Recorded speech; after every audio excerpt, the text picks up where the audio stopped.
Olá, bom dia, tudo bem? Jesus, o pregador e o chaveiro. O que pode ser isso? Que enigma pode ser isso? Vou tentar explicar para você. Vou começar dizendo o seguinte: Deus tem falado comigo, o Espírito Santo tem falado comigo nesses últimos tempos a respeito de uma situação que talvez é quase impercebível no meio de toda a humanidade, especialmente no meio daquele povo que serve o Senhor. O que é, pastor? Um certo desprezo ao autor, ao Senhor, ao Criador, aquele que fez todas as coisas, aquele cujo nome está acima de todo nome. Lembra? Pelo que também Deus o exaltou soberanamente e lhe deu o nome que está acima de todo nome. No outro lugar fala que todo joelho se dobrará a ele. É, eu estou falando do Senhor e Salvador Jesus Cristo. Que, aliás, me faz lembrar do sacrifício que Abraão ofereceu naquele monte Moriá, oferecendo o seu filho, que foi devolvido a ele novamente pelo Senhor. Da mesma forma, naquele monte foi levantado o templo de Salomão, que tinha um grande significado: a habitação de Deus com o seu povo. Naquele monte, no mesmo monte aonde o Isaac foi devolvido ao pai, no mesmo monte que foi feito o templo de Salomão, da mesma forma o sacrifício do Senhor feito naquele monte pela humanidade, aonde ele foi devolvido novamente ao Pai Celestial na sua ressurreição ao terceiro dia. Só isso já é suficiente para a gente respeitar esse nome soberano, esse poderoso Senhor, que está acima de toda e qualquer divindade, superstição, idolatria, qualquer outra coisa que possa criar. Não para diante dele nem 30 segundos por causa do seu poder, da sua grandeza. Até aí tudo bem. Agora o grande problema é que a igreja, e aqui a gente lembra de um casamento, né? O marido, mulher, esposa, esposo, noivo, noiva. A igreja, como noiva deste Senhor, ela tem autoridade aqui na terra para executar as obras do Senhor, porque ele autorizou. E isso tem ficado um pouco de lado na nossa vida.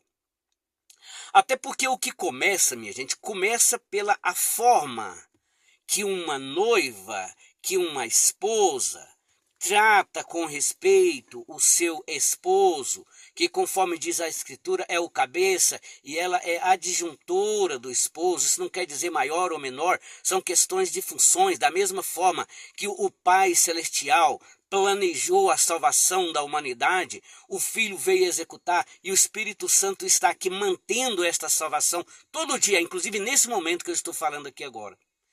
Então a relação marido e mulher, não da forma que o Senhor Deus colocou, não tem maior e não tem menor, tem funções.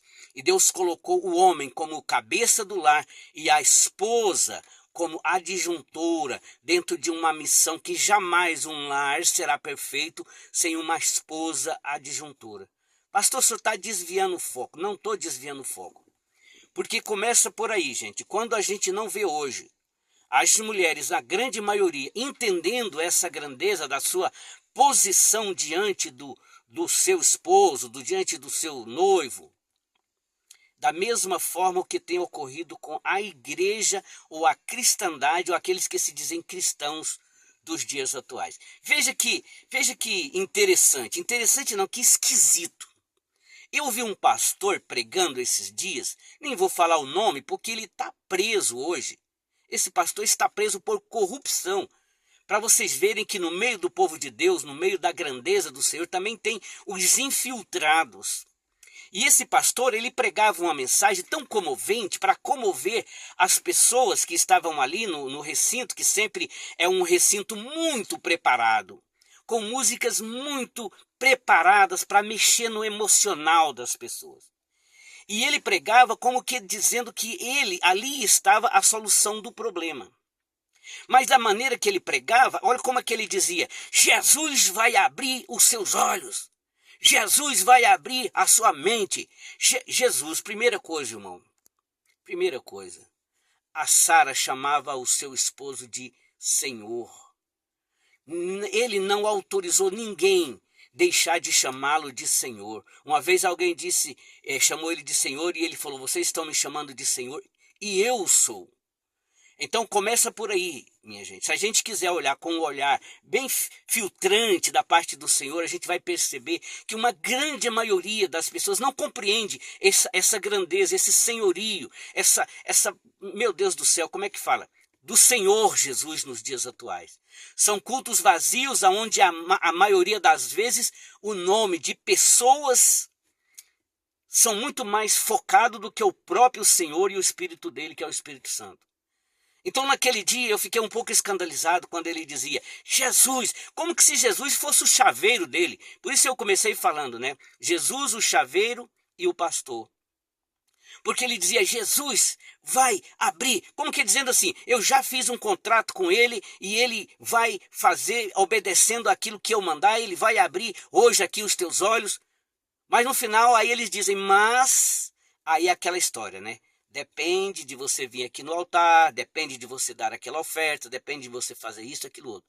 Então, vê se você entendeu comigo. Eu entendi que isso é uma abominação ao Senhor. Ora, o Senhor Jesus, o Senhor do céu e da terra, o verbo que se encarnou, ele não é chaveiro de ninguém para sair abrindo olhos de pessoas porque o fulano mandou, para que a igreja dele possa crescer, para dar glórias àquela pessoa. Ele é o Senhor até mesmo daquele que estava pregando. E ai dele se ele continuar com os seus olhos fechados dessa forma para o reino de Deus. Porque não passou muitos dias, descobre-se através desse escândalo aí do Banco Master que ele ganhava 1 milhão por mês. Para quê?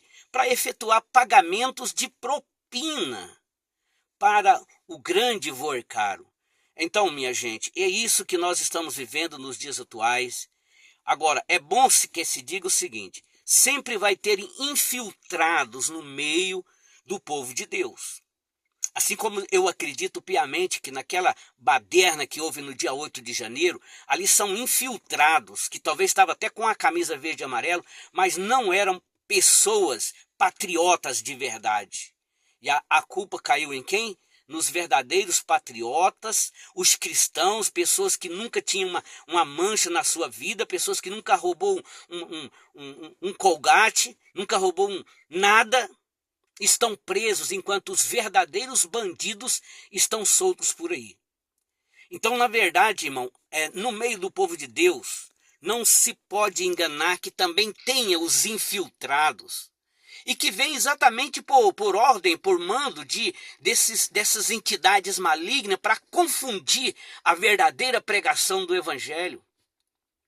E esses infiltrados, minha gente, eles vão demorar para sair, sabe por quê? Porque uma certa vez fala-se de uma grande festa e naquela festa entrou ali um infiltrado que não estava vestindo a roupa adequada, mesmo sabendo que naquelas festas, quando a pessoa chega, o dono da festa já tem a roupa preparada gratuitamente para a pessoa participar da festa. Isso representa que Deus ele tem a vestimenta dele, a vestimenta de justiça.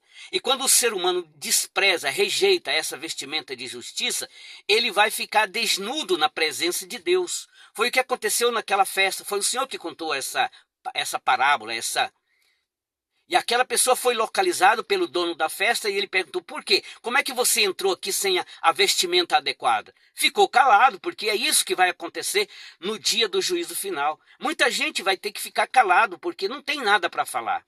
E sabe o que aconteceu ali? Aquela pessoa, aquele elemento estranho, viu? Aquele infiltrado foi lançado fora nas trevas exteriores. Será que isso não é forte para a gente compreender que Deus fala com a gente dessa maneira tão simples para a gente entender a sua palavra? Só que tem uma coisa. Uma certa vez, o trigo cresceu e o joio cresceu também. Aí aqueles trabalhadores foi lá e perguntou: o senhor quer que a gente arranca logo esse joio? Não, não, disse o Senhor. Não, porque se arrancar vai acabar machucando também o trigo e ele não vai produzir da forma que precisa produzir. Deixa ele crescer, porque o trigo não vai deixar de dar fruto, de dar o seu fruto por conta do joio que está no seu meio. E aí no final, o Senhor, ele lançará os seus anjos, vai separar o trigo do joio, ou o joio do trigo, e o joio será lançado, sabe aonde? No mesmo lugar que o infiltrado da festa foi lançado, nas trevas exteriores. Então, minha gente, eu espero que a gente possa compreender que o nome do Senhor Jesus não é brincadeira. Ele não é abridor de olhos de ninguém, ele não é amando de pastores, ou sei lá, seja lá quem quer que seja. Ele é o Senhor daquele, ele é o Senhor seu e é o Senhor meu também. Eu falo agora diante dessa autoridade que ele me deu, para a honra e para a glória do Senhor. Deus abençoe a todos, procure uma igreja perto da sua casa, sirva ao Senhor, busca o Senhor enquanto é tempo, porque os dias são maus.